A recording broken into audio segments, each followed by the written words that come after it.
नमस्ते, सुप्रभात। हम हैं डेजर्ट में और आज आपको दो गाड़ियां दिखाएंगे।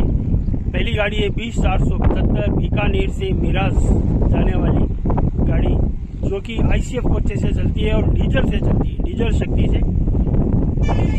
और यहाँ शानदार कर्व के ऊपर से निकलेगी ये। मैं और मेरा कैमरा दोनों साथ हैं।